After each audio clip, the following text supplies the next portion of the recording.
네, 일찍 오셔서 선한 교제를 나누신 여러분 진심으로 환영합니다. 이제 곧 공개 강연이 시작됩니다. 함께 여호와께 기쁨으로 노래하라 95분을 부르시겠습니다. 점점 밝아오는 빛 95분을 함께 부르시죠.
오늘 우리가 듣게 될 강연의 연제를 말씀드리겠습니다. 연제를 보면 당신은 여호와의 마련을 통해 유익을 얻고 있는가라는 연제입니다. 이 연제를 가지고 연설할 분은 공도 중앙회중의 황백선 형제입니다. 같이 있었는데 이름을 잊어먹었습니다. 죄송합니다. 황 형제를 초대합니다.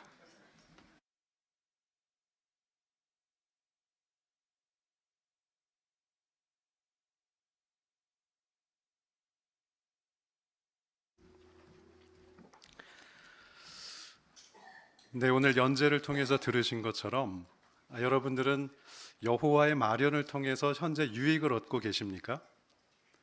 여호와의 마련 가운데에는 물질적인 마련도 있고 영적인 마련도 있죠. 물질적인 마련을 우리가 온전히 이용하기 때문에 오늘도 이렇게 살아서 숨쉬고 활동하고 있습니다. 하지만 지성 있는 인간들은 물질적인 필요 외에도 영적인 마련, 영적인 필요도 충족되어야 하죠. 여호와께서는 영적인 필요도 온전히 충족시켜 주십니까? 그렇습니다. 성경에서는 영적인 필요와 관련해서 여호와께서 마련해 주시는 그러한 마련을 음식으로 묘사합니다. 왜냐하면 영적인 자양분을 우리에게 공급해 주기 때문이죠. 그런데 이 성서에서 오늘날 우리 시대에 이루어질 예언 가운데 한 가지는 여호와의 백성들이 영적인 풍요를 즐길 것이라는 예언입니다. 풍부하게 우리가 영적인 마련을 즐기겠다는 것이죠.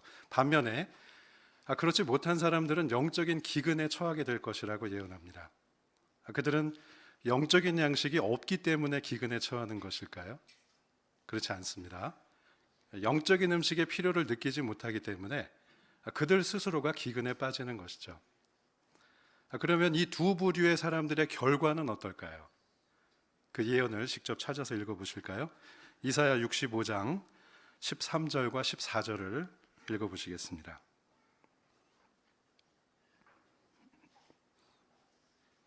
이사야 65장 13절 14절입니다. 그러므로 주권자인 주 여호와께서 이렇게 말씀하신다. 보라, 나의 종들은 먹겠지만 너희는 굶주릴 것이다. 보라, 나의 종들은 마시겠지만 너희는 목마를 것이다. 보라, 나의 종들은 기뻐하겠지만 너희는 수치를 당할 것이다. 보라, 나의 종들은 마음이 즐거워 기뻐 외치겠지만 너희는 마음이 아파 부르짖고 영이 꺾여 통곡할 것이다. 근데 여호와의 풍성한 마련을 통해서 유익을 얻는 사람들은 먹고 마시기 때문에 즐거워 기뻐 외친다고 묘사되어 있죠. 하지만 반면에 영적인 기근에 처해 있는 사람들은 마음이 아파 통곡하겠다고 예언되어 있습니다. 첫 번째 사파를 같이 보실까요? 네, 이 사파는 1년에 우리의 형제 자매들이 아마도 큰 대회를 즐기고 나서 함께 행복한 마음으로 사진을 찍는 것 같습니다. 이들 역시 우리가 현재 겪고 있는 동일한 어려움, 시련들, 압력들을 직면하겠죠. 사실 낙담케 할 만한 이유들이 얼마나 많습니까? 하지만 이렇게 밝게 함께 모여서 웃고 사진을 찍는 이유는요, 여호와께서 주신 영적인 양식을 풍부히 공급받고 또 여기 사진에서 보시는 것처럼 아마도 새로운 출판물을 받았기 때문에 그 기쁜 마음으로 사진을 찍는 것 같습니다. 대부분의 사람들과는 다르게 이들은 현재 우리가 겪는 고통 배후의 원인이 무엇인지, 이러한 문제가 언제 해결될 것인지, 우리의 미래가 얼마나 밝을 것인지를 알기 때문에 이러한 평온한 상태를 유지할 수 있는 것이죠. 사파 감사합니다. 그러면 이제 우리에게 적용해 보시죠. 여러분도 영적인 마련들을 통해서 정말 풍부하게 유익을 얻고 있기 때문에 행복하신가요? 또 여호와께 정말 감사하는 마음이 계속 우러나오시나요? 영적인 필요를 계속 충족하기 위해 깨어 있으신가요? 오늘 이 연설에서 여호와께서 어떠한 영적인 마련들을 해주셨는지, 그리고 그러한 영적인 마련들을 어떻게 공급하시는지, 그리고 그러한 풍부하게 받은 영적 양식들에 대해서 우리는 어떠한 태도를 나타내고 있는지, 이 세 가지 점에 대해서 함께 생각해 보기로 원합니다. 먼저 여호와께서 오늘날 여호와의 백성들에게 어떻게 영적인 양식을 공급하시는지 생각해 보실까요? 그분으로부터 영적인 양식을 잘 공급받기 위해서는 그분이 사용하시는 이 통로를 잘 분별해야 합니다. 예를 들어 먼저 한번 생각해 보시죠. 우리가 가족의 건강을 위해서 식자재를 꼼꼼히 살펴보고 사지 않습니까? 아마 믿을 만한 마트나 가게를, 단골 가게를 아마 이용하실 겁니다. 그래서 가서 꼼꼼하게 원산지도 챙겨보시고 어디서 생산했는지, 유통 경로는 어떤지 꼼꼼하게 분석해 보시겠죠. 그런데 사실 그 원산지나 유통 경로를 우리가 눈으로 확인할 수 있나요? 아마 그렇지 못할 겁니다. 이 마트나 가게를 신뢰하기 때문에 믿고 사는 것이죠. 그리고 먹어보니까 정말로 질 좋은 식품이라는 것을 알기 때문에 그 마트를 이용하는 겁니다. 영적인 양식의 경우도 마찬가지죠. 이 모든 영적인 양식의 근원은 여호와 하나님이십니다. 그리고 그분은 회중의 머리이신 예수 그리스도를 통해서 영적인 양식을 고루 분배하게 하시죠. 하지만 그 일은 하늘에서 일어나는 일이기 때문에 우리 눈으로 확인할 수는 없습니다. 그러면 여호와와 예수께서는 어떠한 눈에 보이는 통로를 사용하십니까? 예수께서 그 점을 직접 이렇게 말씀해 주시는데요. 마태이 24장 45절로 47절을 같이 읽어보시겠습니다.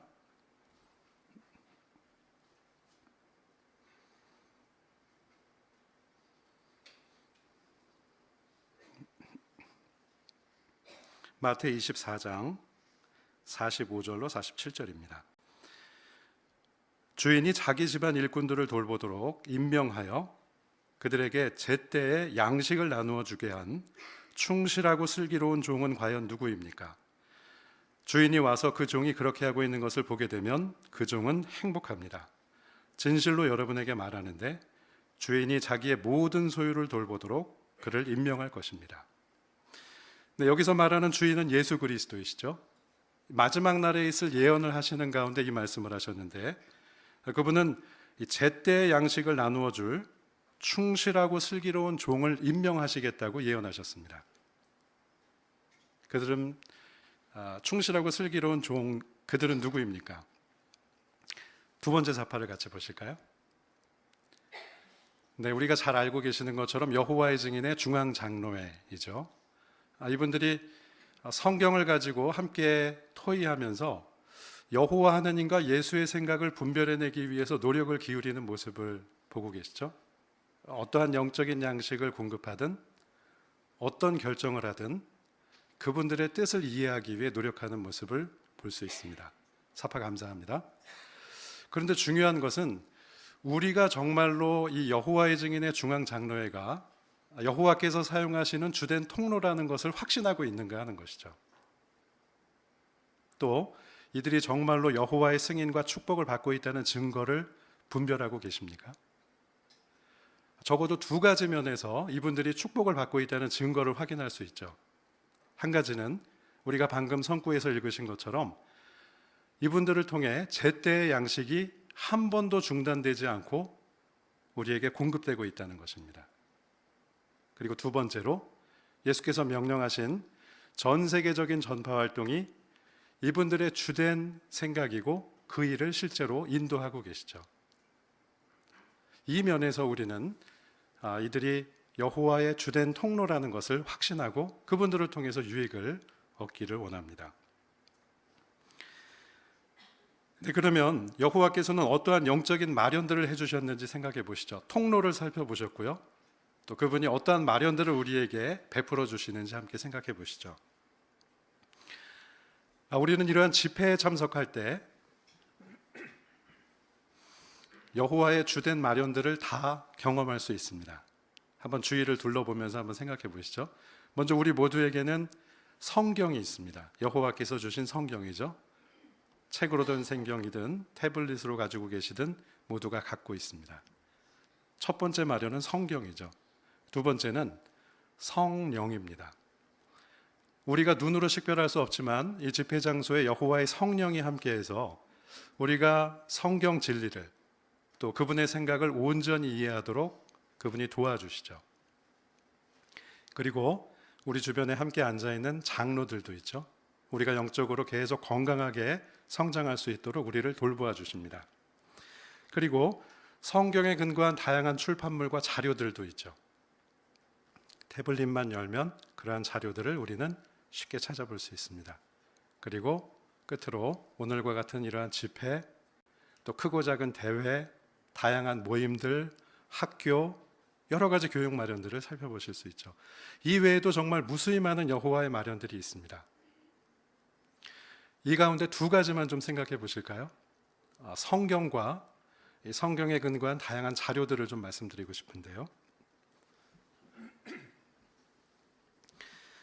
먼저 성경에 대해서 좀 생각해 보시죠. 성경은 여호와께서 마련하신 이 영적 양식의 주된 기초라고 말할 수 있죠. 이 영적인 식품의 주된 창고입니다. 우리는 이 성경이라는 창고에서 영적인 보물들을 하나씩 하나씩 꺼내서 살펴보고 유익을 얻게 되죠. 사실 사람이 생각해낼 수 있는 어떠한 질문에도 어떠한 영적인 필요도 이 성경이 충족해 줄 수 있습니다. 예를 들어 우리가 왜 이 땅에 태어나게 됐는지, 어떻게 존재하게 됐는지, 창조주는 어떤 분인지, 그분이 인류에 대해서 어떠한 생각을 가지고 계신지, 사람이 죽으면 어떻게 되는지, 우리의 미래는 어떠할 것인지, 이런 다양한 질문들에 대한 답을 우리는 성경에서 찾을 수 있습니다. 사실 세상 어디에서 어떠한 학문을 배운 사람도 이 질문에 대한 답을 얻을 수 없지 않습니까? 하지만 우리는 여호와께서 마련해 주신 이 성경이라는 독특한 선물을 통해서 그 모든 질문에 대한 답을 이해하게 됩니다. 또한 성경은 강력한 힘이 있어서 사람을 변화시키는 힘도 있죠. 이 성경을 몰랐을 때 자신과 성경 진리를 받아들이고 그 표준을 따를 때 변화된 나 자신을 한번 비교해 보시겠습니까? 정말로 큰 힘이 있다는 것을 느끼게 되지 않으세요? 여호와의 마련을 통해서 내가 정말 유익을 얻었다고 생각이 들지 않으시나요? 사실 이 성경을 읽어서 인생의 목적을 발견하고 인생을 행복하게 사는 사람들을 우리 주변에서 많이 보게 됩니다. 더 나은 사람이 되게 도와주고 실용적인 지혜를 얻게 도와줍니다. 하지만 여호와께서는 단지 이 성경 하나를 주셔서 우리가 스스로 읽어보고 거기서 지혜를 얻도록 하신 것이 아니라는 것이 정말 다행이죠. 아까 말씀드린 것처럼 성경에 근거한 다양한 출판물과 자료들도 주셨습니다. 성경을 이해할 수 있는 부가 자료를 많이 마련해 주신 것이죠. 파수대와 깨어라, 또 다양한 서적이나 팜플렛, jw.org 웹사이트, 다양한 동영상, 음악, 오디오 자료, 정말 우리가 셀 수 없을 정도로 많은 다양한 자료들을 통해서 우리는 성경을 온전히 이해하는 데 도움을 얻습니다. 이 jw.org 웹사이트가 현재 1090개 언어로 번역되고 있다는 사실을 알고 계시죠? 이 말은 지구상에 사는 사람이라면 누구나 원하기만 하면, 영적인 필요를 느끼고 노력을 기울이기만 하면 그러한 마련들을 통해서 유익을 얻을 수 있다는 것을 의미합니다. 그러면 언어를 배우지 못했거나 시각이나 청각에 장애가 있는 소수의 사람들은 어떨까요? 그러한 영적인 필요에도 여호와께서는 깨어 있으십니까? 한 가지 예를 들면 뉴욕주 월킬에서 단 2세트의 점자 성경을 생산하는 데 드는 시간은 5만 권의 일반 성경을 발행하는 데 드는 시간과 같다고 합니다. 쉽게 말씀드리면 성경을 생산하는데 두 사람을 위한 성경을 만드는 시간과 5만 명을 위해 생산하는 시간이 같다는 것이죠. 근데 여호와의 조직은 이 2명을 위해서 그렇게 한다는 겁니다. 사실 인간의 관점에서 보면 좀 비효율적이라고 느끼지 않을까요? 2명은 좀 희생하더라도 5만 명을 위해서 성서를 더 많이 발행해서 배부해야 하지 않을까 생각이 들 수도 있습니다. 하지만 여호와께서는 그렇게 하지 않으시죠. 소외된 정말 소수의 사람들도 그들이 원하기만 하면 언제든 여호와의 영적인 마련을 통해 유익을 얻도록 마련해 주십니다. 네, 우리를 위해 해주신 여호와의 영적인 마련들을 몇 가지 간단하게 살펴보셨는데요. 그 외에도 여러분의 머릿속에 여호와께서 해주신 다양한 마련들이 떠오를 수 있습니다. 이 점을 보면 여호와께서 자신의 백성을 얼마나 잘 돌보시는지를 느끼게 해주죠. 여러분들은 최근에 어떠한 영적인 마련들을 통해서 영적으로 강화되고 새 힘을 얻으셨나요? 아마 몇 가지 경우가 떠오르시겠죠? 저는 이 골자를 준비해서일지는 몰라도 최근에 농아이면서 맹인인 한 형제가 이 촉각 수화를 통해서 진리 생활을 하는 그 장면을 본 기억이 있어요.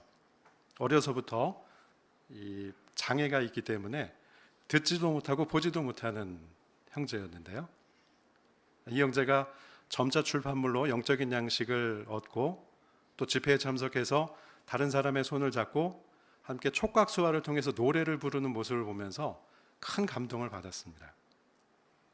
우리도 다양한 형태로 우리에게 베풀어지는 영적인 마련에 대해 감동을 느끼고 여호와께 진정으로 감사하는 마음이 생기실 겁니다.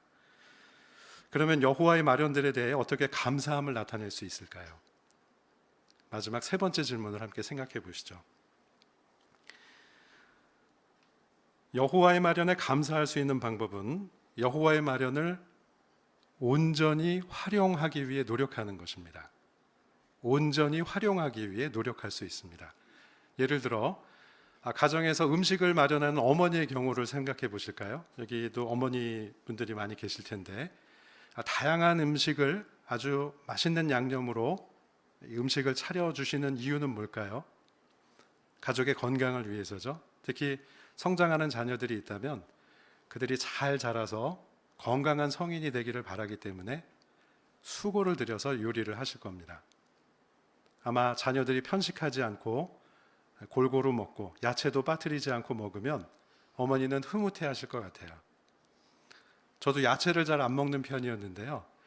시간이 지나면서 왜 어머니께서 그렇게 야채를 주시려고 노력했는지 또 제가 먹어보면서 유익하다는 걸 알았기 때문에 지금은 야채를 잘 먹고 즐기게 되었습니다.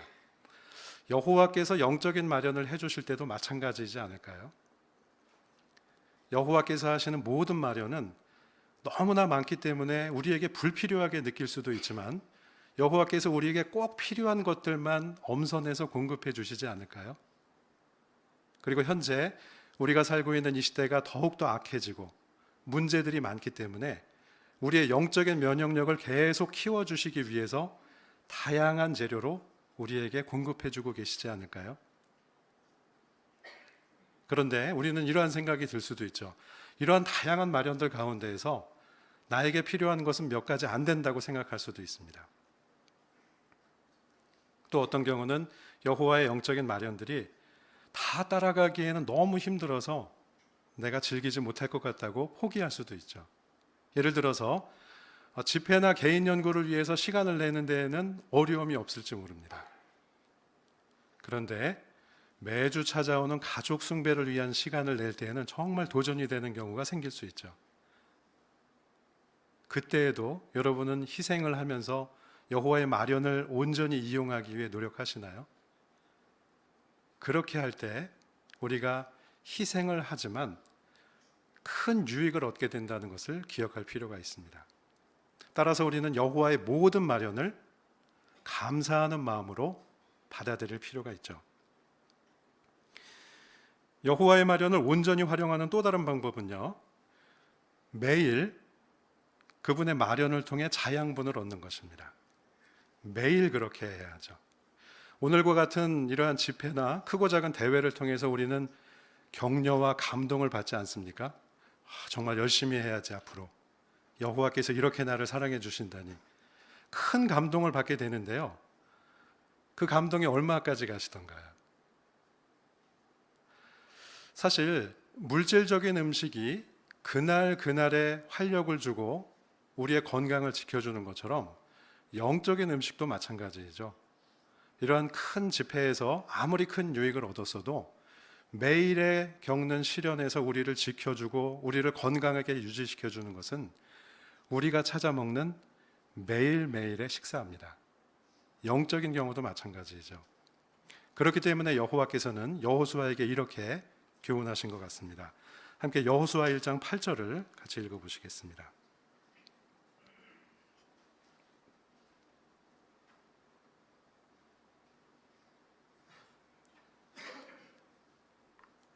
여호수아 1장 8절입니다. 이 율법책을 내 입에서 떠나지 않게 하고 밤낮으로 낮은 소리로 읽어서 그 안에 기록된 것을 모두 주의 깊이 지켜야 한다. 그러면 내가 성공하고 지혜롭게 행동하게 될 것이다. 네, 여호와께서는 이 중대한 시기에 처한 여호수아에게 요구하신 것이 하나 있는데요. 율법책, 오늘날 우리로 말하면 성경을 매일 읽으라는 것이었죠. 여기 하나의 과정이 나오지 않습니까? 성경을 매일 읽고 주의 깊이 지키면 성공하고 지혜롭게 된다고 여호와께서 확언하시죠. 우리에게 적용해 보실까요? 물질적인 음식을 먹게 되면 어떨 때 여러분은 유익과 만족을 느끼시나요? 물론 처음 맛있는 음식을 먹게 되면 아주 맛있기 때문에 그 맛의 감동을 느끼시죠. 그 다음에 맛있는 음식을 통해서 얻은 에너지, 활력을 가지고 어떠한 생산적인 활동, 예를 들면 봉사를 하거나 함께 노래를 부르거나 즐거운 활동을 할 때도 유익을 얻지 않습니까? 여호와의 말씀을 통해서도 그러한 유익을 얻고 계신가요? 성경을 읽을 때 나에게 적용되는 부분이 발견되어서 아주 격려를 받고 적용해 봐야겠다는 결심을 하게 될 때 맛을 느끼죠. 그리고 나서 실제로 그 내용을 생활에서 적용하게 되면 그 일의 결과를 통해서 더 큰 만족을 느끼고 여호와께 감사를 드리게 되지 않습니까? 여호와께서 기대하시는 것이 바로 그것이죠. 매일 나에게 적용할 수 있는 교훈을 얻기 위해서 자신만의 영적인 프로그램을 만들어서 매일 그분의 말씀을 통해 유익을 얻고 적용해서 발전해가는 모습을 기대하십니다. 그것을 우리는 장성 혹은 영적인 진보라고 말하죠. 여러분들도 매일 그러한 프로그램을 통해서 변화해가는 모습을 찾아보실 수 있을까요? 우리는 진리 안에서 시간이 계속 흐르면서 영적으로 꾸준히 성장하고 있다는 증거를 볼 수 있습니까? 여호와께서 우리의 성장하는 것을 보실 수 있을까요? 그렇게 한다면 여호와의 마련을 온전히 활용하는 것이라고 말할 수 있을 것입니다. 여호와의 마련에 감사함을 나타낼 수 있는 두 번째 방법은 여호와의 마련에 대해 비평적인 태도를 피하는 것입니다. 이 성경에는 불평하는 태도를 나타낸 사람들의 경고의 본이 들어있는데요. 함께 민수기 21장 5절과 6절을 찾아서 읽어보시겠습니다.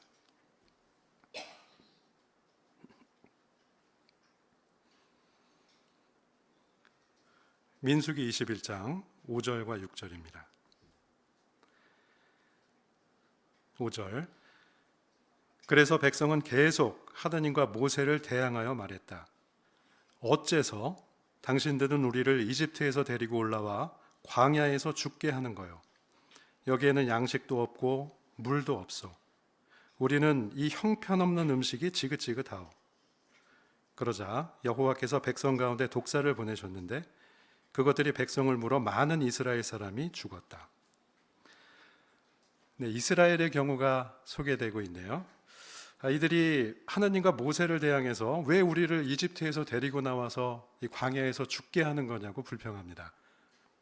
불평하는 이유는 뭐죠? 양식도 없고 물도 없기 때문이라고 합니다. 실제로 그들에게 양식이 없었을까요? 아니죠. 그 뒤에 나오는 표현에 보면 이 형편없는 음식이 지긋지긋하기 때문에 먹을 게 없다고 불평한 겁니다. 아마 이것은 만나를 가리켰겠죠. 여호와께서 만나를 언제 공급해 주셨을까요? 이스라엘이 이집트에서 탈출해서 2달 반 정도 지나서 그 후반에 가지고 나온 식량이 다 떨어졌을 때 여호와께서 기적적으로 만나를 공급해 주셨습니다. 그들이 정말 굶주림에 처하기 직전에 여호와께서 기적으로 만나를 공급해 주셨을 때 그들은 어떤 반응을 보였을까요? 잘 알고 계시는 것처럼 이 꿀 섞인 과자 맛이 나는 아주 맛있는 음식이라고 기뻐하며 여호와께 찬양을 드렸습니다. 근데 좀 시간이 지나고 나서 지금은 어떻게 되었죠? 성구의 표현처럼 형편없는 음식이 되어버렸습니다. 지긋지긋하다고 느낄 정도로 이들이 말을 하죠. 우리는 어떨까요? 처음에 우리가 여호와 하나님을 통해서 영적인 양식을 공급받고 진리를 발견하게 되셨을 때 여러분은 어떤 반응을 보이셨나요? 아무 희망이 없었는데 인생의 목적도 없이 방황했는데 이러한 여호와께서 주신 진리를 통해서 인생의 목적을 발견하고 살아가야 할 이유를 찾고 가족과 함께 진리 안에 머물겠다는 결심을 하게 되지 않았습니까? 얼마나 여호와께 감사를 드리고 정말 그분이 주시는 모든 영적인 마련들을 빠뜨리지 않고 먹겠다고 결심하셨습니까? 아마 매일 성경을 읽고 출판물을 읽고 동영상도 빠뜨리지 않으셨을 거예요. 근데 시간이 지나서 이러한 것들을 만족할 만큼 즐기시고 시간이 흐른 뒤 지금은 어떨까요? 물론 변하시진 않았겠지만 혹시 이런 경향이 생길 수도 있을까요? 여호와께서 지금 우리에게 주시는 건 이미 난 다 알고 있어. 다 알고 있는 내용이야. 그리고 너무 많이 봐서 훑어만 봐도 알아. 이렇게 생각할 수도 있죠. 그래서 마치 인스턴트 음식을 먹는 것처럼 대충 훑어보거나 그냥 주요 내용만 보고 넘어가도 괜찮다고 생각할 수도 있습니다. 사실 여호와께서 밝혀주시는 진리는 변함이 없죠. 새로운 것이 없습니다. 그 진리가 더 밝아지고 우리에게 더 잘 적용되게 이해를 도와주시는 거죠.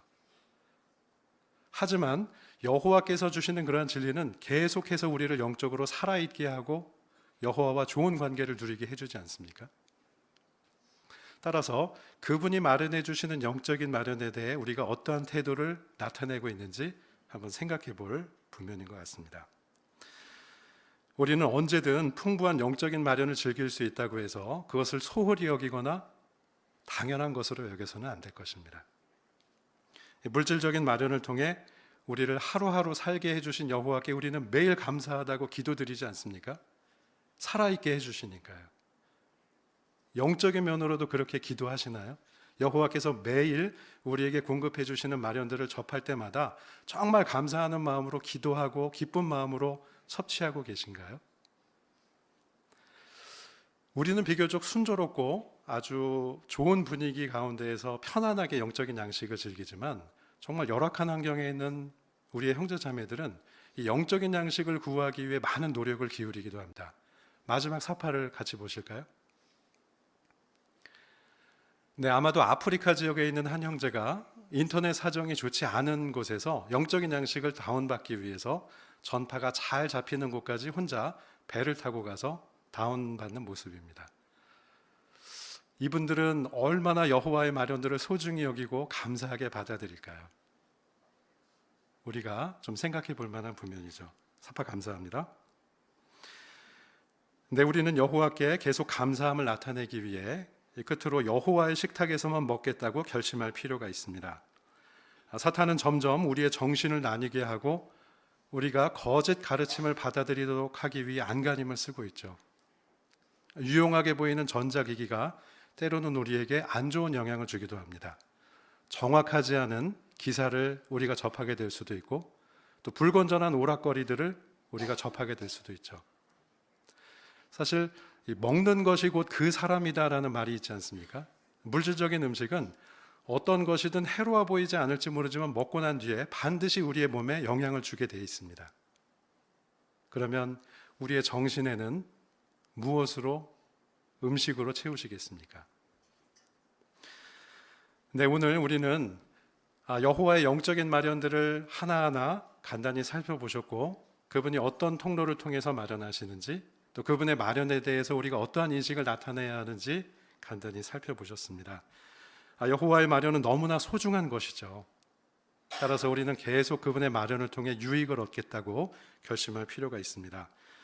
성서 시편 145편 16절에서는 앞으로 신세계에서 여호와께서 모든 생물의 소원을 만족시킬 만한 영적인, 물질적인 마련이 계속될 것이라고 약속합니다. 이러한 희망은 현재 우리가 여호와의 마련을 통해 계속 유익을 얻고 그분의 표준을 따를 때에만 가능한 희망이죠. 그러므로 계속 여호와의 마련을 통해 유익을 얻겠다고 결심하시기 바랍니다.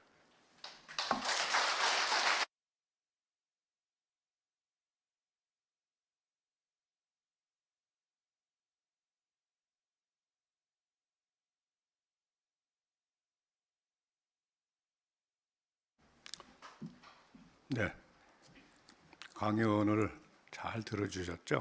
아주 조용한 가운데 진지하게 이렇게 강연을 듣는 모습이 정말 배워야 되겠다. 여호와의 영적 마련을 정말 진지하게 이용해야겠다 하는 그런 것을 볼 수 있었습니다. 정말 감사합니다. 또 우리 회중을 위해서 호소력 있게 부드럽게 여호와의 영적 마련이 무엇인지를 설명해 주었고 결국 그 마련을 이용할 때 우리는 큰 축복을 얻게 된다. 그리고 영원한 생명을 얻을 것이다 라는 그런 아주 부드럽게 연설해 준 황백선 형제에게 정말 고맙게 생각합니다. 네, 우리 회중은 다음 주에도 훌륭한 강연이 준비되어 있습니다. 다음 주에 강연을 미리 말씀드리면 여호와를 찬양하기 위해 교육을 사용하라. 이러한 연재를 가지고 공개 강연이 있을 예정입니다. 지금 참석하신 여러분 그리고 친지들 또 관심 가진 분들을 초대하셔서 함께 들으신다면 큰 유익이 있을 것 같습니다. 이제 곧 파수대 연구가 있겠습니다. 파수대 사회자 박노준 형제를 초대합니다.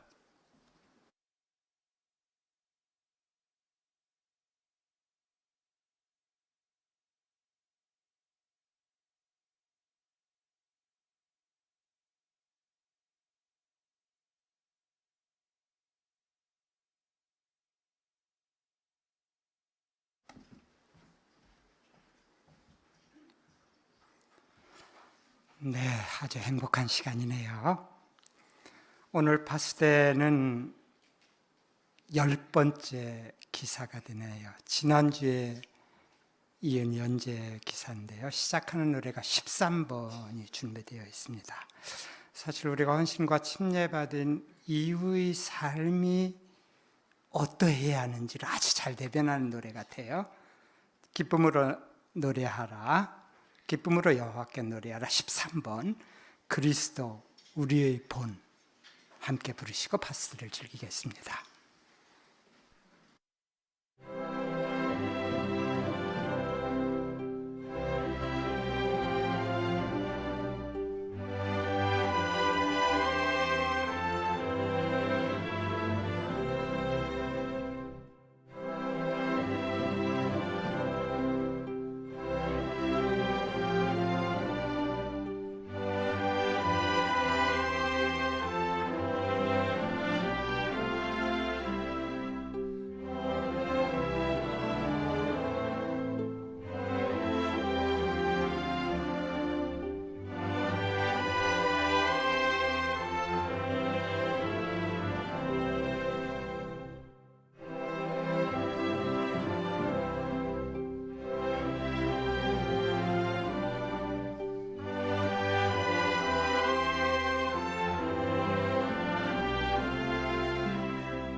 네,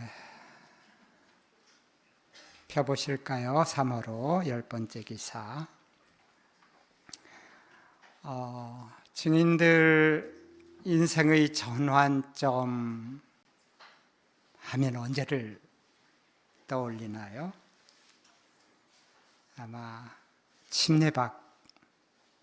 헌신하고 침례받는 그 일일 것 같아요.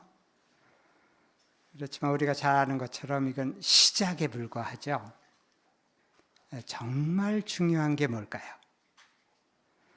오늘 주제가 그걸 얘기하는 것 같아요. 침례를 받은 후에도 그 후에도 예수를 계속 따르십시오. 주제 성구가 어떻게 연결의 접점이 되는지 보세요. 누구든지 나를 따르려면 자기를 부인하고 날마다 자기 형주를 지고 계속 나를 따르십시오. 주제하고 주제 성구가 어떻게 연결되고 있습니까? 요점 보실까요?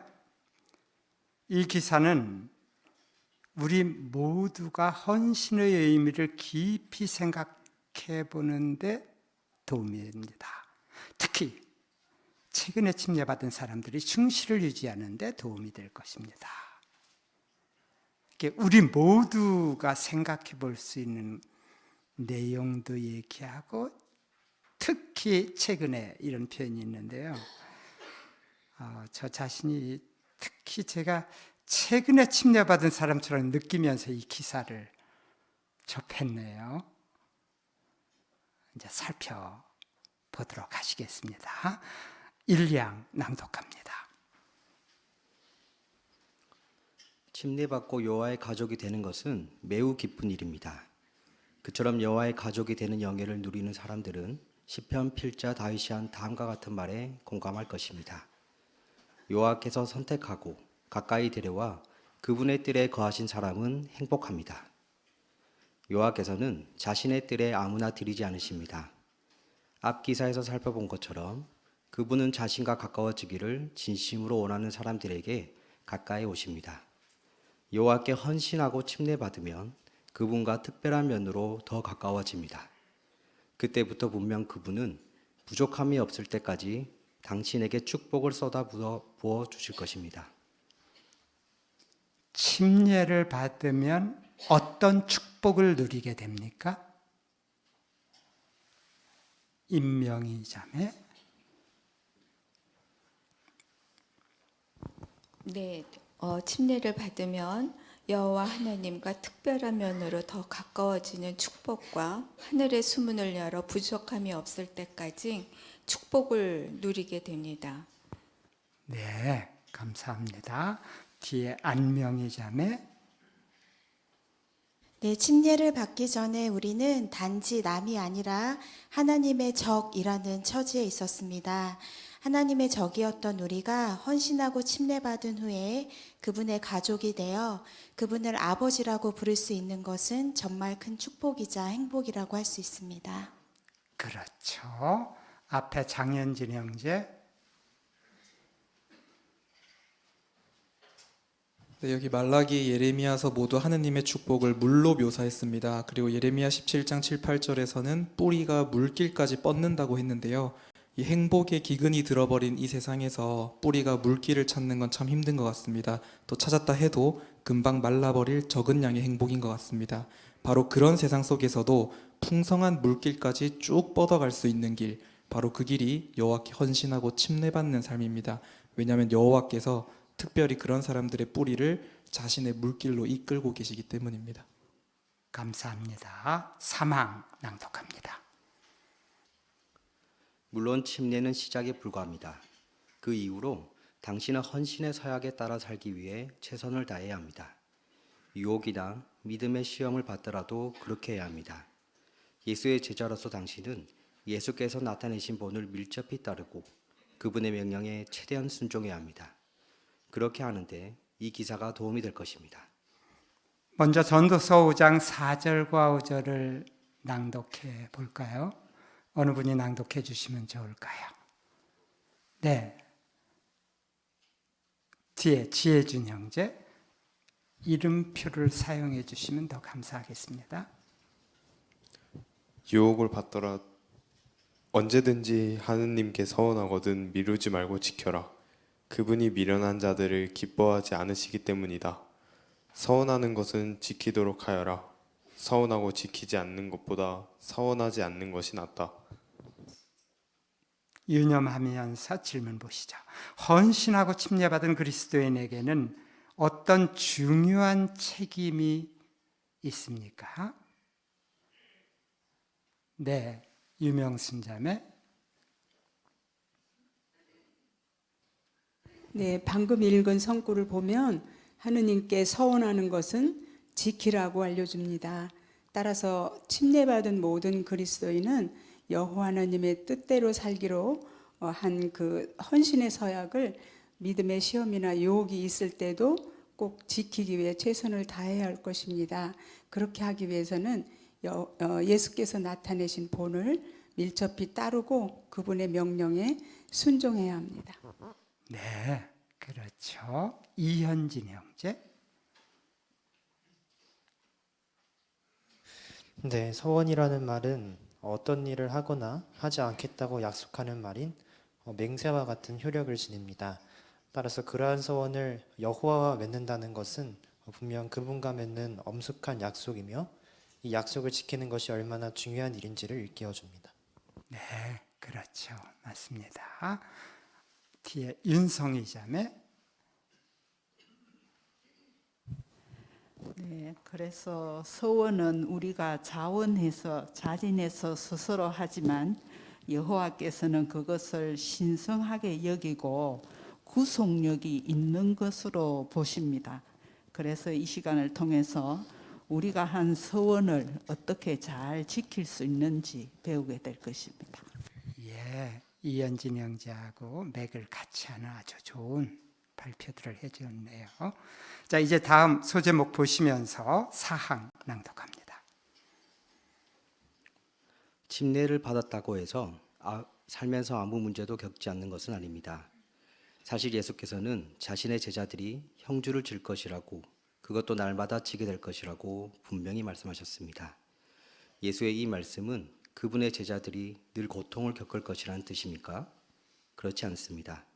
제자들이 축복도 받겠지만 어려움도 겪을 것이라는 점을 강조하신 것입니다.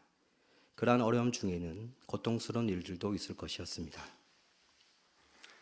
네, 이제 주제 성구에 담긴 의미를 좀 고려해 보죠. 사항 질문입니다. 예수의 제자들이 형주를 진다는 것은 어떤 의미입니까? 네, 민혜원 자매.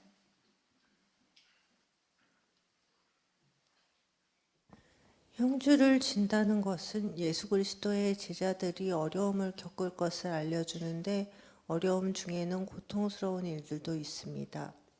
감사합니다. 그렇죠. 정헌숙 자매. 예, 형주에 해당하는 연구 노트에 보면 고통의 기둥이라고 했는데요. 우리 각자는 개인적인 고통의 기둥, 즉 건강 문제나 사별의 아픔이나 우울증이나 또 경제적인 어려움, 믿지 않는 사람들의 반대 등과 같이 예수의 제자라면 날마다 지게 될 이런 것이라고 예수께서는 말씀하셨습니다. 네, 그걸 이제 다시 정리를 하면서 누가 9장 23절을 낭독을 임아인 형제가 좀 해주죠.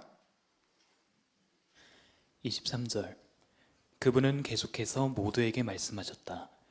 누구든지 나를 따라오려면 자기를 부인하고 날마다 자기 형주를 지고 계속 나를 따르십시오. 네, 이 주제 성구를 통해서 우리가 정리를 한번 하고 가네요.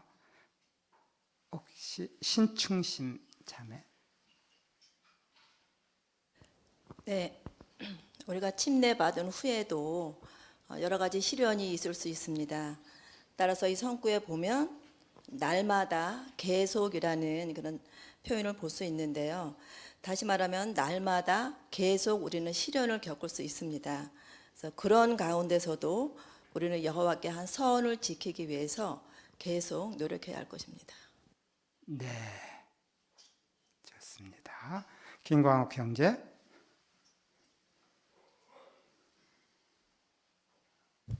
네, 디모데후서 3장 12절을 참조하면 침례를 받은 그리스도인들이 겪게 될 어려움, 아주 고통스러운 일이 있는데 박해가 그런 것 중에 하나입니다. 네, 감사합니다. 그럼에도 불구하고 오늘 주제는 계속 따르십시오 하고 연결을 시키고 있네요.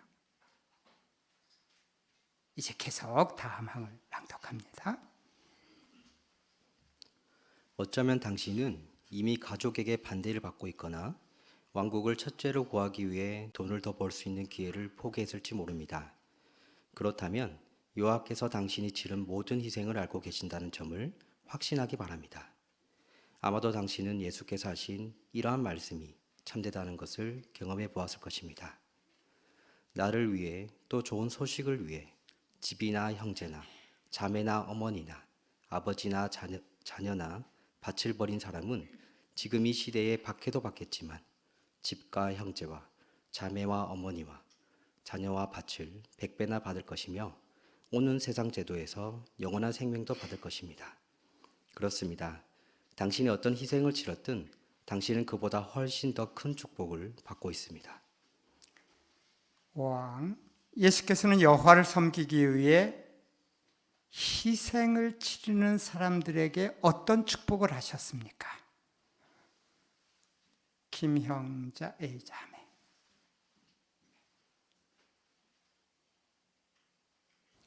마가 10장 29절 30절에 기록된 것처럼 박해를 받겠지만 집과 형제와 자매와 어머니와 자녀와 밭을 100배나 받을 것이다. 그리고 영원한 생명도 받을 것이라고 했습니다.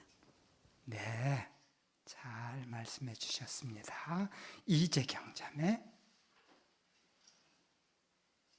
네, 또한 우리가 행한 일과 사랑을 잊지 않으시겠다고 약속하셨고 우리의 소원을 들어주시겠다고 약속하셨습니다. 네, 그렇죠. 맞습니다. 조복희 자매. 네, 시편 37편 4절에서 여호와 안에서 더없이 기뻐하게 될 수 있다라고 했는데요. 여호와께 순종하는 삶을 사는 데서 오는 만족과 또 깨끗한 양심을 가지고 잘못된 행동으로 인한 나쁜 결과를 겪지 않아도 되고요.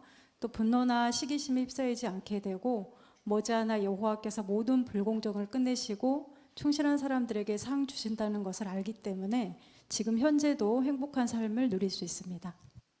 그렇죠. 예, 어떤 희생 또 뭘 포기했다 할지라도 관계없이 그러네요. 6항 낭독합니다. 당신은 침례를 받은 이후에도 육체의 욕망과 계속 싸워야 합니다. 당신이 여전히 아담의 죄 많은 후손이기 때문입니다. 어쩌면 사도 바울과 같은 심정이 들 때도 있을 것입니다. 그는 이렇게 말했습니다. 나는 속사람으로는 하나님의 법을 참으로 좋아하지만 내 몸속에서 다른 법이 내 정신의 법과 싸워 나를 내 몸속에 있는 죄의 법의 포로로 끌고 가는 것을 봅니다. 잘못된 욕망과 싸우다 보면 낙담이 될 수도 있습니다.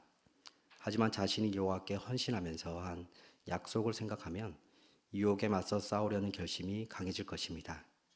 사실 헌신의 서약은 당신이 유혹을 받을 때 어떻게 해야 할지 고민하지 않게 해줍니다. 왜 그렇습니까? 침례받은 후에도 계속 육체의 욕망과 싸워야 하는 이유는 무엇입니까? 네, 명계숙자매.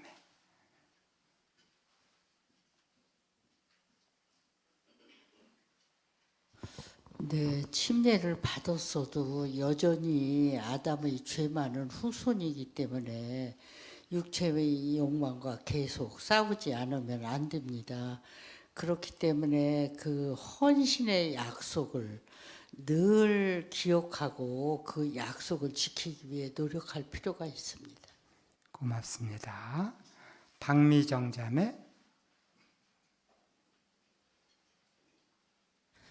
욕망은 여호와께서 인간의 생존을 위해 주신 필요하고 자연스러운 욕구이지만 때로는 그것이 순간적이고 비틀어진 만족을 위해 부적절하게 오용될 수 있습니다. 그러한 부적절한 욕망을 이겨내고 잘 다스리려면 올바른 방향으로 이끌어주는 하느님의 지침에 따라 살아야 합니다. 그러므로 어떤 상황에서든 하느님의 뜻에 따라 살겠다는 헌신의 약속을 항상 기억하는 것은 도움이 될 것입니다. 네, 그러네요. 이재경 형제. 네, 이 침례받은 청소년이 계속 그 육체의 욕망과 싸우고 있다면 이것은 매우 칭찬받을 만한 일이고 아주 잘하고 있는 일입니다. 그 죄의 그 영향이 있고 또 아직은 영적으로 틀 잡혀가는 시기이기 때문에 주위에 있는 컴퓨터, 핸드폰, 뭐 오락, 영화, 음악 등 이러한 그 저변에 깔려 있는 수많은 유혹과 영적 전투를 벌이는 것은 매우 용기 있고 그런 가치 있는 일입니다. 여호와께서는 눈여겨 보시고 축복해 주실 것입니다. 네, 민동춘 형제. 네, 우리가 여전히 육체 욕망과 싸워야 하는 이유를 로마서 7장 22, 3절에서는 우리가 죄의 법의 포로가 되었기 때문이라고 표현합니다. 또 다른 성경에서는 죄를 우리를 다스리는 왕으로 표현한 곳도 있는데요. 이렇게 참 강한 표현인 것 같아요. 죄의 법 그리고 우리를 다스리는 왕. 그만큼 죄의 영향력이 크고 우리가 노력을 그만큼 많이 해야만 그 포로 상태에서 벗어날 수 있다는 것을 알려주는 표현 같습니다. 그렇죠. 연결되는 성구를 잘 지적을 해주셨습니다. 감사합니다. 이제 다음 7항 낭독합니다. 여호와께 헌신하면서 당신은 자기를 부인하기로 약속했습니다. 자기를 부인한다는 말은 여호와를 불쾌하게 하는 자신의 욕망이나 야망을 따르기를 거부한다는 의미입니다. 따라서 유혹을 받을 때 당신은 어떻게 할지 고민할 필요가 없습니다. 여호와께 충실을 유지하는 것 외에 다른 선택은 하지 않기로 이미 결심했기 때문입니다. 당신은 여호와를 기쁘게 해드리겠다는 결심을 계속 굳게 지킬 것입니다. 그리고 그렇게 함으로 욥을 본받을 수 있습니다. 그는 극심한 시련을 겪으면서도 확고한 태도로 다음과 같이 말했습니다. 나는 내 충절을 버리지 않으리. 여호와께 헌신했다는 사실이 그분께 충실을 유지하는 데 어떻게 도움이 됩니까? 임혜정 자매. 네, 우리 각자는 헌신할 때 자기를 부인하기로, 즉 여호와를 불쾌하게 하는 욕망이나 야망을 따르기를 거부하기로 약속하였습니다. 따라서 헌신한 후에 우리가 유혹을 받을 때 이미 결심한 대로 여호와께 충실을 지키기로 그 길을 고수할 수 있을 것입니다. 네, 그렇죠. 이동윤 형제.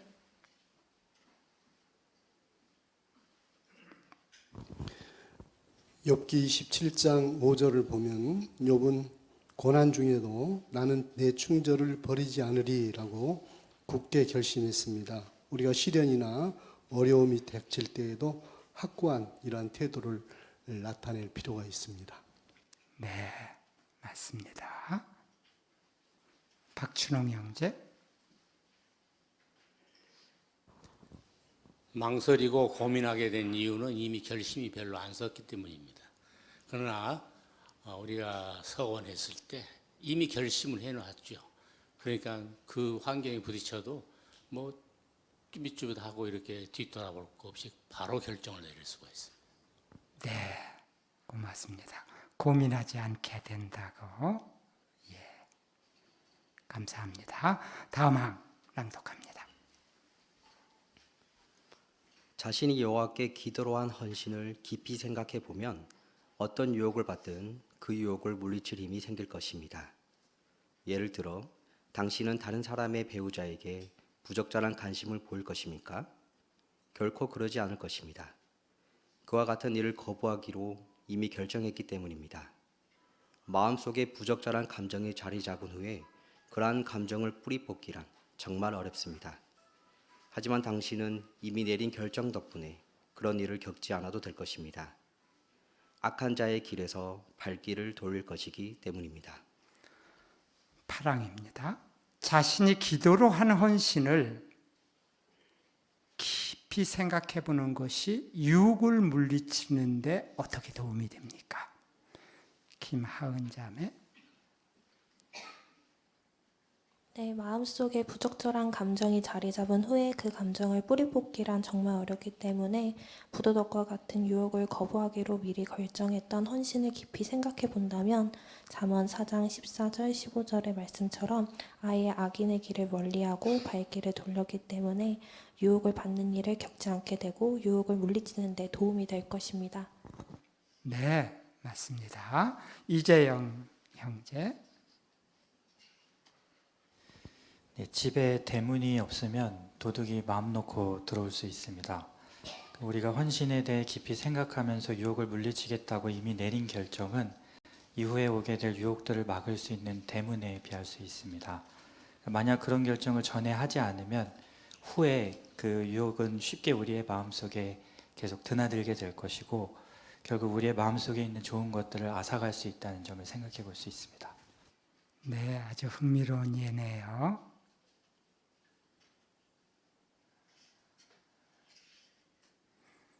네, 좋습니다. 9항 낭독합니다. 일자리를 제안받았는데 그 일이 그리스도인 집회에 정기적으로 참석하는 데 방해가 된다면 어떻게 할 것입니까? 답은 분명합니다. 그 제안을 받기 오래전부터 그런 일자리는 거부하기로 이미 결정해 두었기 때문입니다. 따라서 그 제의를 받아들여도 어떻게든 영적으로 균형을 잡을 수 있지 않을까 고민할 필요가 없을 것입니다. 예수께서는 아버지를 기쁘게 해드리기로 굳게 결심하셨습니다. 예수의 본을 묵상하면 헌신한 사람으로서 하나님을 불쾌하게 하는 것이 무엇이든 신속하고 단호하게 거부하게 될 것입니다. 자신이 기도로 한 헌신을 깊이 생각해 보는 것이 영적 활동을 계속 우선순위에 두는데도 어떻게 도움이 됩니까?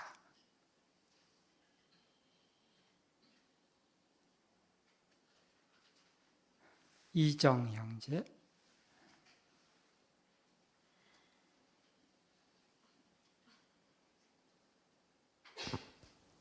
헌신할 때 영적 활동, 예를 들면 집회 참석, 봉사나 이와 같은 일을 정기적으로 꾸준히 하겠다는 이미 결심이 돼 있기 때문에 어떤 직업을 선택한다든가 여러 가지 할 때 그런 결정에 위배가 되는 것이라면 주저없이 그런 것들을 거부함으로써 도움이 됩니다. 네, 그렇죠. 앞에 고건 형제. 네, 저희가 헌신할 때 예수 그리스도께서 요한 8장 29절에서 말한 것처럼 내가 언제나 그분에게 기쁨이 되는 일을 하기 때문이라고 말했을 것입니다. 여기서 예수께서는 언제나 그분에게도 라고 말하지 않으시고 그분에게 라고 말하면서 기쁨이 항상 여호와께서 우위가 되어야 된다는 것을 직접적으로 표시하셨습니다. 마찬가지로 우리도 자신의 기쁨을 먼저 구하거나 혹은 동일하게 생각한다면 여호와께 기쁨을 드리는 일에서 약해질 수 있는 것을 알 수 있습니다. 그러네요. 맞습니다. 홍대일 형제 앞에.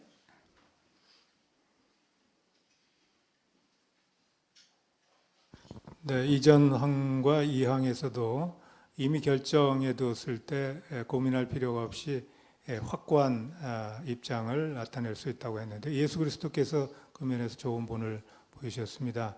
마태 4장 10절에 보면 마귀로부터 유혹을 받았을 때 예수께서는 조금도 주저하지 않고 그가 유혹을 하자마자 즉시 사탄아 물러가라 라고 그의 유혹을 배척하셨습니다. 예수의 본을 따를 수 있겠습니다. 네, 그러네요. 이미 결정, 이 표현이 반복해서 많이 나와주네요. 10항 낭독합니다. 시련과 유혹을 겪을 때 당신은 예수를 계속 따르기로 결심했음을 나타낼 수 있습니다. 그러면 여호와께서 틀림없이 도와주실 것입니다. 성경에서는 이렇게 약속합니다. 하나님은 충실하셔서 여러분이 견딜 수 있는 것 이상으로 유혹받게 하지 않으실 것입니다. 그리고 유혹에 있을 때에 빠져나갈 길을 마련하셔서 여러분이 인내할 수 있게 해주실 것입니다. 여호와께서는 당신이 침례받은 후에도 예수를 계속 따르도록 어떻게 도와주실 것입니까? 고운 별자매. 네, 여호와께서는 충실하셔서 견딜 수 있는 것 이상으로 유혹받게 하지 않으신다고 하셨습니다.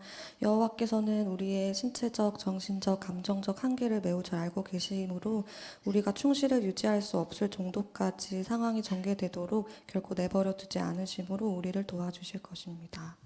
그렇죠. 또 백운경 자매.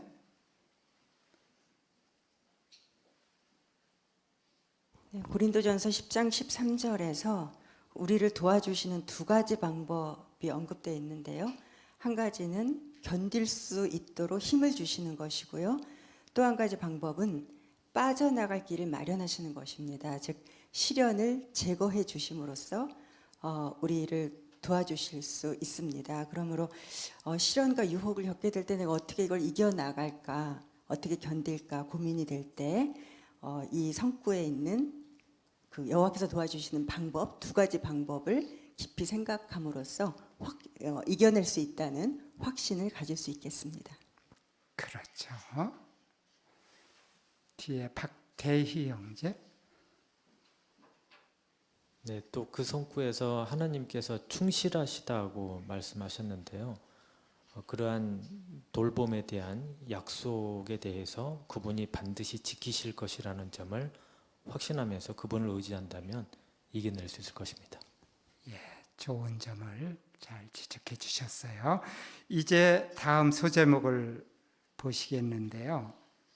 이제 이 11항부터가 참 중요하구나 하는 것을 저는 개인적으로 생각을 했어요. 이제부터가 아주 중요한 내용으로 들어가는 것처럼 느껴지더라고요. 잘 살펴보도록 하겠습니다. 소제목 보시면서 11항 낭독합니다. 예수께서는 열심을 다해 여호와를 섬기셨으며 기도를 통해 그분과 가까운 사이를 유지하셨습니다. 침례받은 후에도 예수를 계속 따르는 가장 좋은 방법 한 가지는 여호와와 더 가까워지게 해주는 활동들을 계속 꾸준히 해나가는 것입니다. 성경은 이렇게 권합니다. 우리가 어느 정도까지 진보했든지 이 동일한 행로로 계속 걸읍시다. 당신은 여호와께 더 많은 봉사를 드리기 위해 노력하는 형제 자매들의 경험을 종종 듣게 될 것입니다. 어쩌면 그들은 왕국 전파자 학교에 참석했거나 도움이 더 필요한 곳으로 이주했을지 모릅니다. 당신도 상황이 허락한다면 그런 목표를 꼭 세워보기 바랍니다. 여호와의 백성은 다양한 방법으로 봉사를 확장하기 위해 최선을 다합니다. 하지만 지금 당장 그들처럼 할 수 없는 상황이라면 어떠합니까? 자신이 그들보다 못하다고 생각하지 마십시오. 그리스도인 경주에서 중요한 것은 끝까지 인내하는 것입니다. 잊지 마십시오. 여호와께서는 당신이 자신의 능력과 상황 내에서 최선을 다해 섬길 때 그 봉사를 가치 있게 의십니다. 그처럼 최선을 다하면 침례받은 후에도 예수를 계속 따르는 데 큰 도움이 됩니다. 11항 보시죠. 예수를 계속 따르는 가장 좋은 방법 한 가지는 무엇입니까? 이정순 자매. 예수께서 보이신 본을 생각하며 묵상하고 요하나님과 더 가까워지는 영적인 목표를 세우고 자신의 능력이나 상황에 맞게 최선을 다해 섬긴다면 침례받은 후에도 예수를 계속 따르는 것이므로 요하나님께서 우리의 봉사를 가치 있게 여기실 것입니다. 또한 중요한 것은 그리스도인 경주는 인내하신 것이라는 사실을 잊지 말고 시편 26편 1절에서 충절의 길을 걷고 흔들리지 않고 여호와님을 계속 신뢰하는 것입니다. 네, 좋습니다. 이게 왔다 갔다 하다 보니까 약간 헷갈렸어요. 네, 저 뒤에 최정자 자매. 네, 빌립보 3장 16절에서 우리가 어느 정도까지 진보했든지 이 동일한 행로로 계속 걸으라고 권고합니다. 그렇게 자신의 능력과 상황 내에서 최선을 다해 여호와를 섬길 때 가치 있는 봉사이며 예수를 따르는 데 큰 도움이 된다고 알려줍니다. 그렇네요. 직접적인 대답도 한번 들어보고 싶은데 김채은 자매.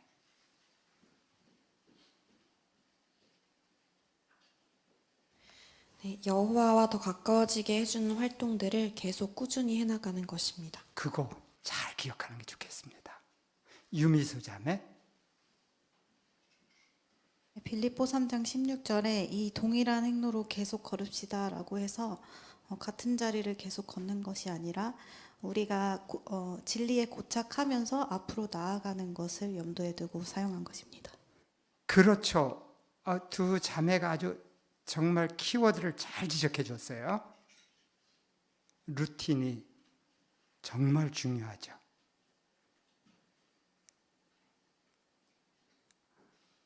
네, 선인철 형제. 그렇게 진보하는 데에는 목표를 가진 것이 중요합니다. 이 사파에서 잘 표현되어 있듯이 이 자매는 이제 막 침례를 받았지만 이제 앞으로 자신이 어떤 목표들을 추구할 수 있는지 진지하게 생각해 보는 것 같습니다. 더 필요한 구역에서 봉사를 하거나 왕국 전파자 학교를 가거나 또는 전축 봉사 활동을 지원하는 등 자신이 할 수 있는 한계 내에서 최선을 다하는 봉사가 무엇인지 깊이 생각해 본다면 그리고 목표를 설정한다면 계속 전진하는 데 도움이 될 것입니다.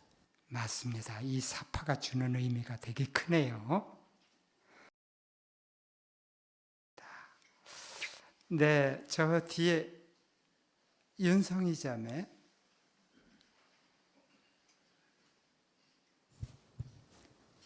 여기 고득체로 보면 자신의 능력과 상황 내에서 최선을 다해서 섬길 때 그 봉사를 가치 있게 여기신다고 합니다. 그래서 저는 그 표현을 마태 10장 22절과 연결을 해봤는데요. 22절에 보면 끝까지 인내한 사람은 구원을 받는다 했습니다.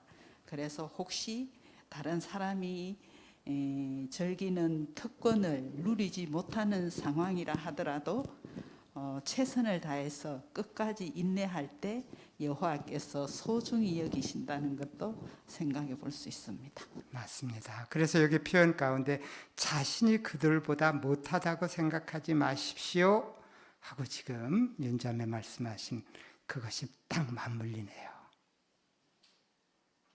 감사합니다.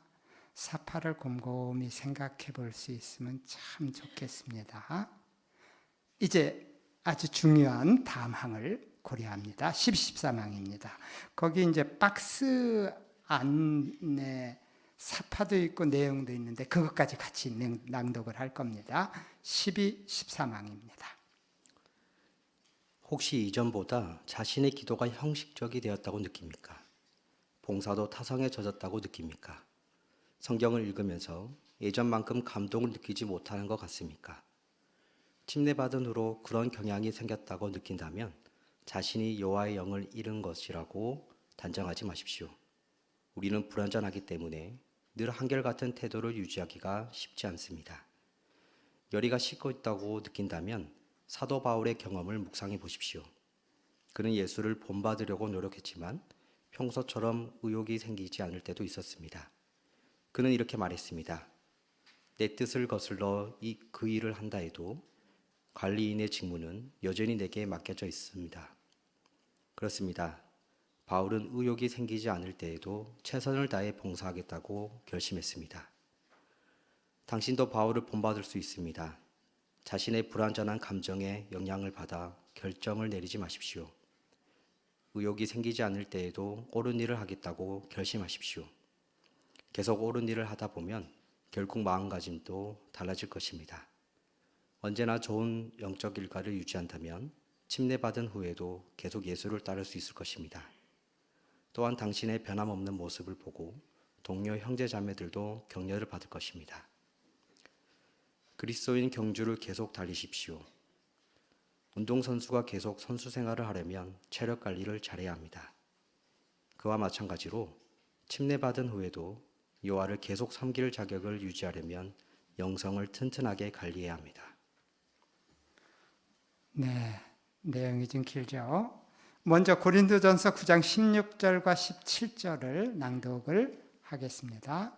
앞에 황덕윤 자매 16절 내가 좋은 소식을 전한다고 해서 그것이 자랑거리가 되는 것은 아닙니다. 그것은 내가 반드시 해야 할 일이기 때문입니다. 내가 좋은 소식을 전하지 않는다면 참으로 나에게 화가 있을 것입니다. 내가 그 일을 기꺼이 한다면 나에게 상이 있습니다. 그렇지만 내 뜻을 거슬러 그 일을 한다 해도 관리인의 직무는 여전히 내게 맡겨져 있습니다. 네, 열의가 식고 있다면 어떻게 할 수 있습니까? 이건 형제. 네, 여호와의 영을 잃는 것이라고 단정짓지 않고 의욕이 생기지 않을 때에도 바울처럼 최선을 다해서 봉사하겠다고 결심하고 또 의욕이 생기지 않을 때에도 옳은 일을 하겠다고 결심함으로 좋은 영적 일과를 유지할 수 있습니다. 네, 정공영 자매. 낭독 성구에서 바울은 좋은 소식을 전하는 것과 관련해서 내 뜻을 거슬러 그 일을 한다 해도라고 했습니다. 우리가 집회 참석이나 전파하는 일이 우리의 그 천성에 맞지 않을 수도 있지만 바울도 하기 싫을 때 자신의 뜻을 거슬러 좋은 소식을 전할 때가 있다고 했습니다. 여호와께서 그에게 관리인의 직무를 맡기셨기 때문입니다. 우리도 열의가 식을 때가 있더라도 우리의 뜻을 거슬러서 집회에 참석하고 전파 활동을 하고 나면 언제나 만족감과 새 힘을 얻게 되기 때문에 계속 옳은 일을 하겠다고 결심하면 마음가짐이 달라지게 됩니다. 네, 낭독성구의 주요 어구를 잘 드러내 주네요. 여기 앞에 조수아 자매.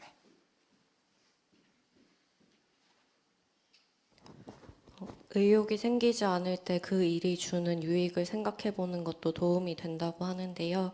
예를 들어 몸은 지치지만 집회나 봉사에 참석해 얻는 새 힘, 해설의 기회를 놓쳐도 준비와 참여 과정에서 느끼는 뿌듯함, 가장 적절할 때 응답되는 기도처럼 우리가 받는 소중한 축복들을 떠올려 보면 영적 일과를 계속 유지하려는 결심을 키울 수 있을 것입니다. 아주 참 좋은 점이네요. 저 뒤에 이승주 형제. 네, 과거 파수대 기사에서는 하고 싶지 않다는 마음이 생겨서 억지로 영적 일과에 참여할 때가 있다 하더라도 여호와에 대한 사랑의 부족을 드러내는 것은 아니라고 얘기하면서 오히려 억지로라도 그 일을 하는 것은 하느님에 대한 사랑을 가지고 있다는 증거일 수 있으며 따라서 하느님의 축복을 확신할 수 있다고 설명합니다. 황해의 표현처럼 의욕이 생기지 않을 때라도 실망해서 그만두는 것이 아니라 꾸준히 영적인 일에 참여한다면 여호와께서 다시 열정을 가질 수 있도록 축복해 주실 것임을 확신할 수 있겠습니다. 앞으로 대체복무를 가서 저 목소리를 좀 못 듣게 되겠네요. 아주 좋았습니다. 안주리 자매. 네, 저는 그 바울도 의욕이 생기지 않을 때가 있었다는 것이 좀 격려가 됐었습니다. 건강 상태나 여러 가지 일을 겪다 보면 의욕이 꺾이기도 합니다. 그러나 영적인 일과가 그 앞서 그 동일한 행로를 걸어가라고 한 것처럼 마치 습관처럼 당연히 해야 하는 일로 몸에 배어 있게 한다면 우리가 오른손을 쓰던 사람이 왼손을 쓰려고 하면 불편하듯이 그 영적인 일과를 하지 않으면 마음이 불편하고 해야 편하기 때문에 그 습관처럼 공부하면서 또 다시 영이 살아나기도 합니다. 네, 그러네요. 나동주 형제. 네, 지난 파수대에서 배운 거 보면 의욕은 배를 움직이는 바람과 같다고 하면서 바람이 강할 때도 있고 약할 때도 있고 전혀 불지 않을 때도 있는데 이제 앞으로 나가기 위해서는 배 모터나 노가 있다면 그 도구를 이용해서 목적지까지 도달할 수 있다고 설명했습니다. 마찬가지로 우리도 의욕이 생길 때가 있고 안 생길 때가 있는데 그 파수대에서는 난관에 부딪혔다고 해서 실패한 것이 아니라 난관을 중요한 교훈을 얻을 수 있는 기회로 삼으라고 권고했습니다. 따라서 저도 이제 낙담할 때가 있고 의욕이 없을 때가 있는데 이 파수대 내용을 다시 공부해보고 바울의 경험을 연구해보면서 의욕을 내볼까 생각하고 있습니다. 네, 여기 사파가 어떤 점을 좀 드러내주고 있나요? 네, 여기 홍화자 자매. 네, 사파에서도 잘 설명해 주고 있죠. 운동선수가 연습하지 않으면 좋은 성적을 거둘 수 없는 것처럼 우리는 살다 보면 언제나 잘하지는 않습니다. 기도도 형식적이 될 수 있고 또 어떤 때는 봉사도 타성해졌을 수 있고 또 성경을 읽어도 별로 재미도 없고 이런 때도 있습니다. 그렇지만 데살로니가전서 5장 11절에서 말하는 것처럼 지금 하고 있는 그대로 계속 서로 격려하고 서로 세워주고 그리고 사파에 있는 것처럼 자 개인이 가지고 있는 영적 프로그램을 스케줄대로 잘 해나가면 또 다시 힘을 얻고 또 용기를 얻고 여전히 영적인 생활을 합니다. 그러므로 한결같이 유지하는 것이 참으로 중요한 것 같습니다. 네, 좋습니다. 앞에 왕금숙 자매.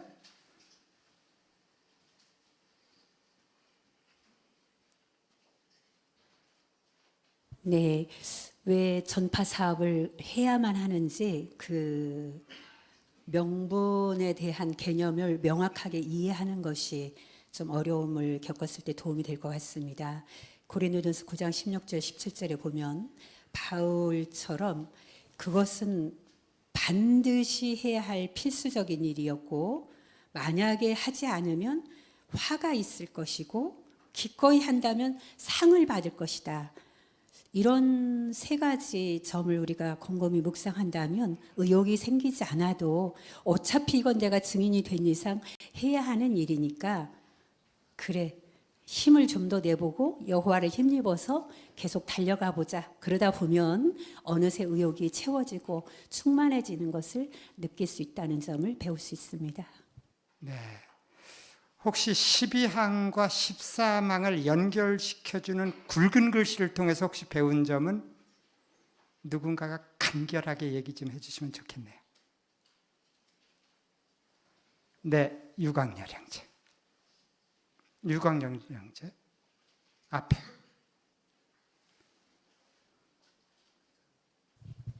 네, 사파에서 설명을 하고 있는 것 같은데요. 지금 운동선수가 계속 운동을 해야 되죠. 마라톤 끝까지 달려야 되죠. 그러려면은 일단 영양 섭취를 잘 해야 됩니다. 그래서 고루고루 음식 섭취를 하고 또 체력 관리를 하고 그러다 보면 이제 꾸준히 끝까지 달릴 수 있죠. 영적인 면에서도 역시 일상에서 성경을 읽으면서 영적인 양식을 섭취하면서 일과를 계속 유지할 때, 그 다음에 이제 우리의 영성 관리가 되죠.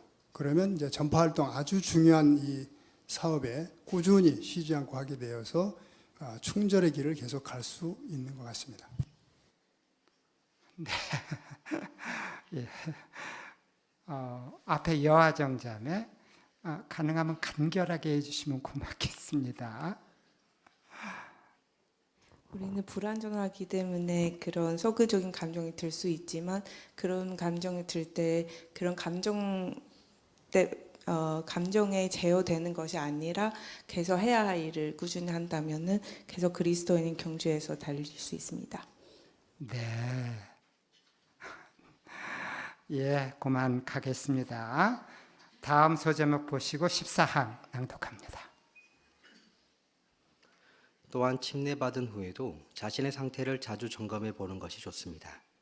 때때로 자신의 생활과 습관을 주의 깊이 살펴보십시오. 매일 기도하고 있는지, 성경을 잘 읽고 연구하고 있는지, 정기적으로 집회에 참석하고 봉사에 참여하고 있는지 검토해 보십시오. 그런 영적 활동들을 어떻게 더 의미 있게 할 수 있을지 생각해 보십시오. 예를 들어 이렇게 자문해 볼 수 있습니다. 나는 성경의 기본 가르침을 사람들에게 설명해 줄 수 있는가? 봉사를 더 즐겁게 하려면 어떻게 할 수 있는가? 나는 얼마나 구체적으로 기도하는가? 내 기도에는 여호와를 온전히 의지한다는 것이 나타나는가? 그리스도인 집회에 정기적으로 참석하는가? 어떻게 하면 집회 때 더 잘 집중하고 참여할 수 있는가?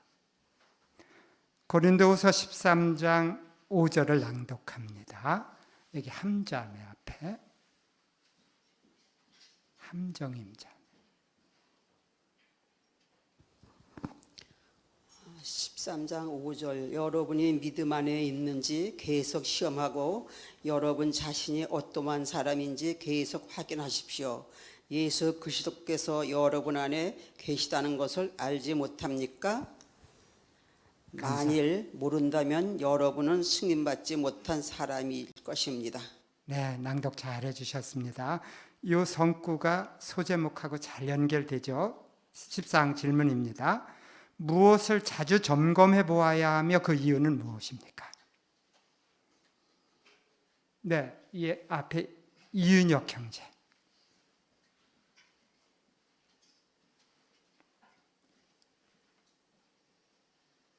네, 우리가 침례받은 후에도 자신의 상태를 자주 점검해 보아야 하는데, 예를 들어 기도, 성경 읽기와 개인 연구, 정기적인 집회와 봉사에 참여하는 것 같은 기본적인 영적 활동을 잘 하고 있는지 검토해 볼 수 있습니다.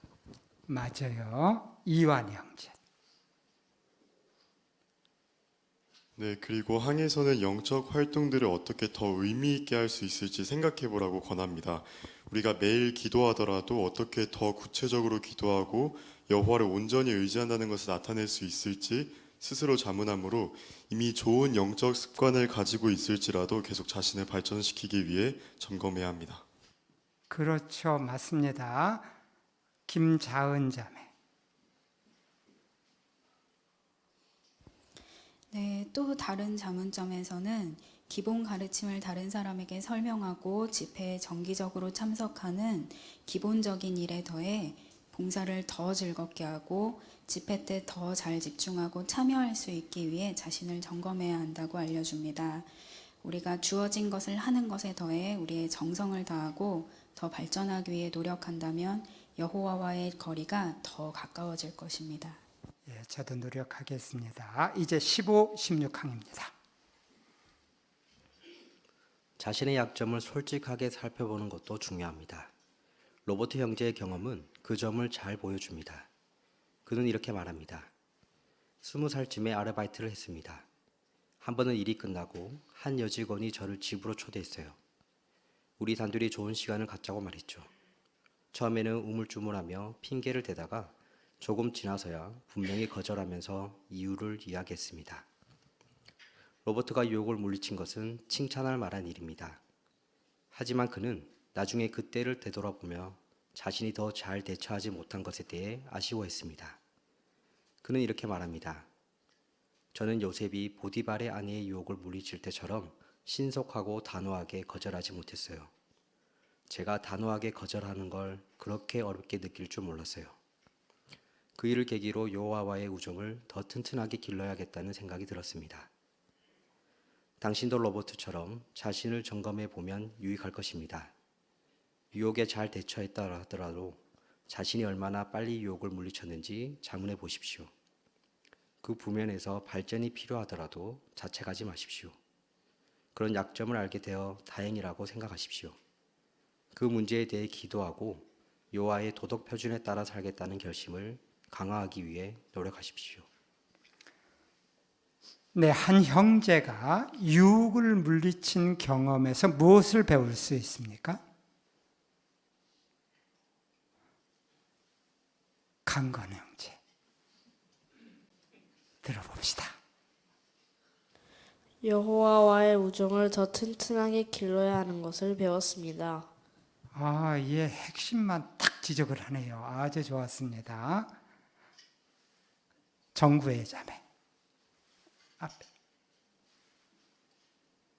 네, 로버트의 그 경험을 보면 요셉이 보디발의 아내 유혹을 물리칠 때처럼 신속하고 단호하게 거절하지 못했다는 자신의 약점을 솔직하게 살펴볼 수 있었기 때문에 더 그 일을 계기로 해서 여호와의 우정을 더 튼튼하게 길러야겠다는 그런 생각을 하게 됐다는 점이 훌륭한 일이었습니다.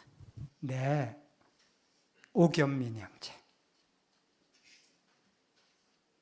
유혹을 잘 넘겼다는 안심보다는 어떤 점이 부족했는지를 생각해 봐야 한다는 점을 배웠습니다. 즉 계속해서 발전을 위해 힘써야 한다고 할 수 있겠습니다. 네, 그래요. 좋습니다. 이마임 형제. 네, 우리의 양심은 마치 화재 경보기랑 비슷한 것 같습니다. 근데 이 로버트의 경우도 이 화재 경보기가 잘 작동은 했죠. 그런데 작동하는 데까지 시간이 좀 오래 지체됐습니다. 우리 역시 자신의 이 마음의 상태를 수시로 점검하지 않으면 정말 중요한 순간에 그 경보기가 작동하지 못할 수도 있기 때문에 이러한 자신의 약점이 있다고 파악이 된다면 바로 그 경보기를 올바로 잡기 위한 노력을 기울여야 한다는 점을 생각해 보게 됩니다. 아주 좋은 예를 얘기해 주네요. 김채은 자매.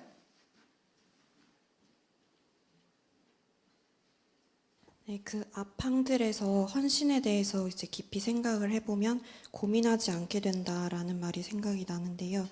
침례받은 이후에도 자신이 한 헌신에 대해서 깊이 생각을 해본다면 이렇게 예상치 못한 유혹이 있을 때 더 빨리 단호하게 물리칠 수 있을 것 같습니다. 네, 아주 좋은 점 지적을 해주셨어요. 배철이 형제. 여러 번 손을 들었는데. 네, 이 로버트가 유혹을 빨리 물리치지 못한 이유가 이 사탄은 어떤 유혹을 할 때 항상 옳고 부드러운 것으로 포장을 합니다. 그래서 좋은 시간을 갖자 이렇게 말했죠.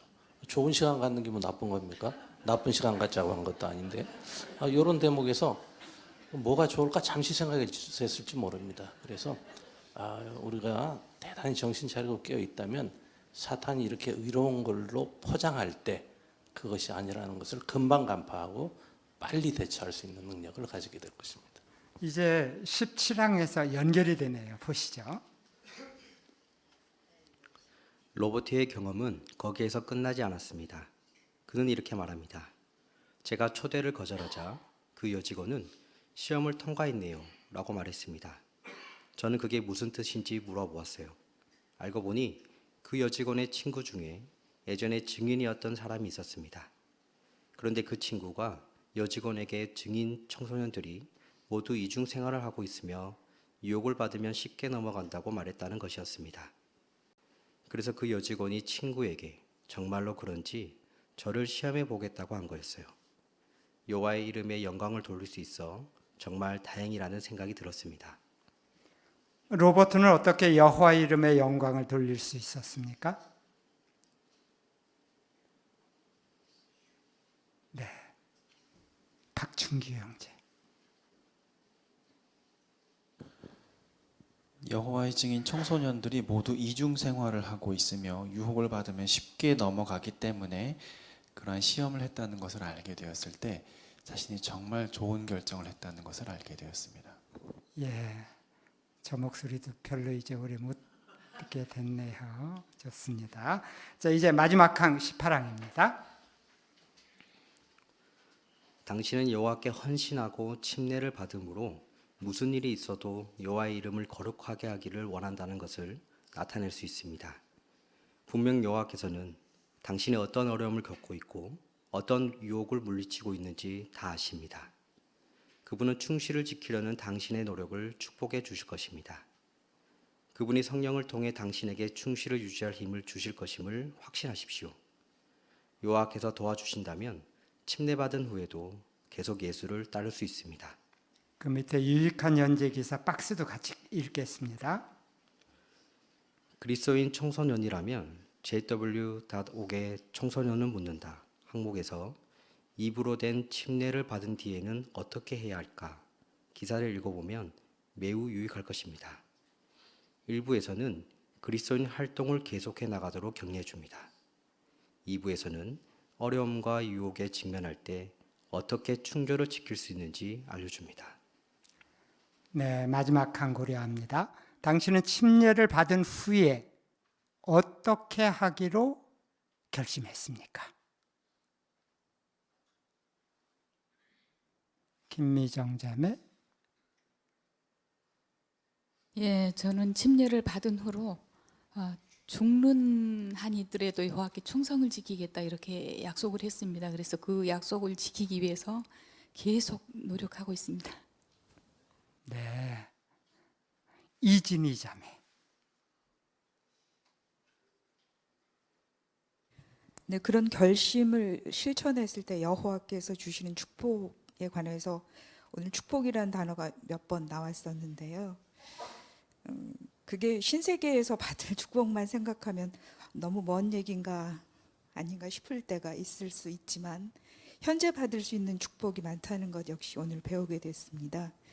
세상적으로는 물질적 풍요나 건강, 지위, 명예 같은 것들을 축복으로 여길 수 있지만 여호와께서 주시는 그분의 평화, 그분의 조직에서 제공하는 만족이 현재 우리가 누릴 수 있는 최고의 축복이라는 것을 알게 해주셔서 오늘 연구가 참 감사했습니다. 네, 공개 강연하고도 잘 연결시켜 주시네요. 감사합니다. 자, 이제 어떻게 대답하시겠습니까? 세 가지 고려합니다. 그리스도인들은 어떤 의미에서 날마다 자기 형주를 집니까? 앞에 이영희 자매. 네, 이 세상에 살면서 여호와를 섬기기 위해서 직면하게 되는 그런 일들이 많습니다. 가족들을 비롯해서 직장이나 또 학교에서 겪게 되는 반대나 박해 이런 문제를 우리가 날마다 지는 그 자기 형주를 진다고 이렇게 말할 수 있습니다. 네, 오명자 자매. 네, 날마다 형주를 지게 된다는 말은 늘 고통을 겪을 것이란 말이 아니고 여호와의 축복도 받겠지만 어려움도 겪을 것이다. 즉 여러 가지 고통스러운 박해 때문에 그런 어려움도 겪을 것이다라는 의미입니다. 예, 아주 중요한 키워드를 잘 발표를 해주시네요. 감사합니다. 두 번째입니다. 침례받은 후에 예수를 계속 따르려면 어떻게 해야 합니까? 앞에 이예진 자매.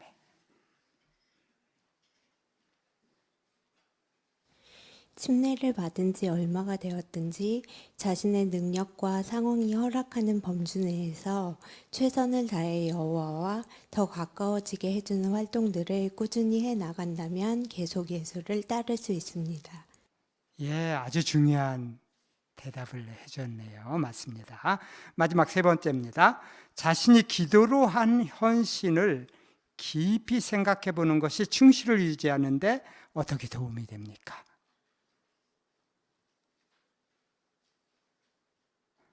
네, 김희숙 자매.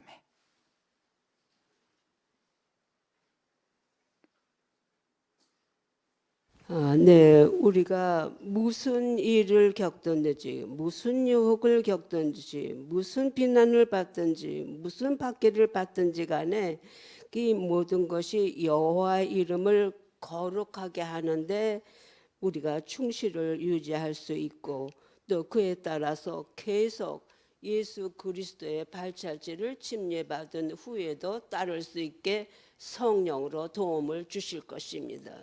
네, 맞습니다. 오늘 아주 유익하고 격려적인 공개 강연과 파스된 글을 즐기게 됐네요. 연재 기사였죠. 지난번에 헌신의 의미를 새겨보았는데 오늘은 이제 헌신하고 침례받은 이후에 어떻게 예수의 본 계속 따를 수 있는지 그걸 공부를 했습니다. 지난주에 그 새창살 안에 갇혀 있는 사자하고 기도가 올라가고 마치 빛이 내려오는 그 사파가 연상됐죠. 오늘 사파도 참 중요한 것 같아요. 그 침례 받는 물이 보였고 그 이후의 행적, 행주와 관련해서 사파, 사파 4가지만 잘 기억해도 우리가 아주 중요한 교훈을 놓치지 않을 것 같습니다. 네, 오늘 이렇게 해서 마치도록 하겠습니다. 여호와께 기쁨으로 여호와께 노래하라 89번 마치는 노래입니다. 잘 듣고 순종하여 축복을 받으라.